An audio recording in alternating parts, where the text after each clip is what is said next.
Jack Torrance accepts a job as the winter caretaker of the remote Overlook Hotel in the Colorado Rockies, which shuts down for the season.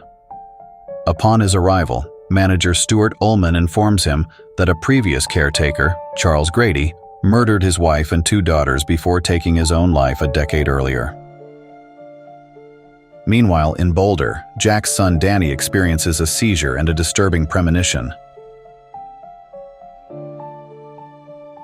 His wife, Wendy, recounts an incident where Jack, in a drunken rage, accidentally dislocated Danny's shoulder, though he has been sober ever since. Before the family is left alone for the winter, the hotel's head chef, Dick Halloran, recognizes that Danny possesses a telepathic ability he calls shining, which they both share.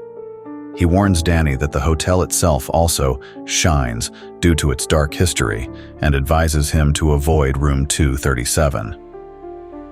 As a month passes, Danny is plagued by terrifying visions, including ghostly appearances of Grady's murdered daughters. Jack, struggling with writer's block, becomes increasingly irritable and unhinged, experiencing violent outbursts and nightmares of murdering his family. One day, unseen forces lure Danny into room 237. Wendy later finds him bruised and traumatized, suspecting Jack of harming him. Distressed, Jack retreats to the ballroom, where he encounters a spectral bartender named Lloyd, who tempts him back into drinking. Wendy tells Jack that Danny was attacked by a crazy woman in room 237, prompting Jack to investigate. Inside, he encounters a horrifying female ghost, but later insists to Wendy that he saw nothing. Dismissing her fears and blaming Danny for his injuries, Jack grows increasingly hostile when Wendy suggests leaving the hotel. Meanwhile, Danny enters a trance and telepathically reaches out to Halloran for help.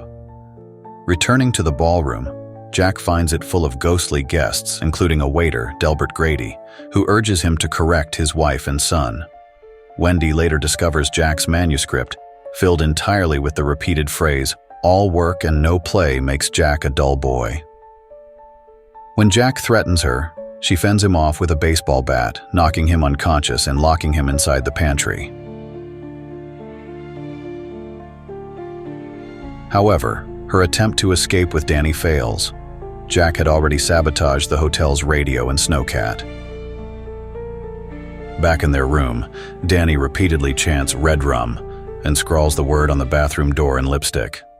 Wendy sees its reflection in the mirror, realizing it spells murder backward. Meanwhile, Jack, freed by Grady, arms himself with an axe and goes after his family.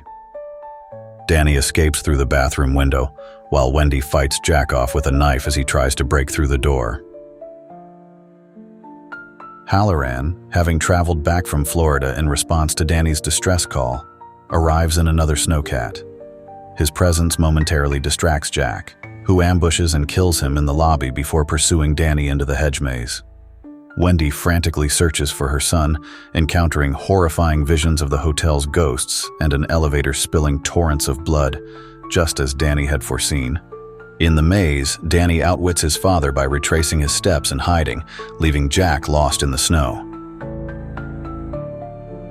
Reuniting with Wendy, he escapes with her and Halloran's snowcat, while Jack succumbs to the cold and freezes to death. In the hotel's hallway, an old photograph reveals Jack standing among revelers at a party from July 4th, 1921.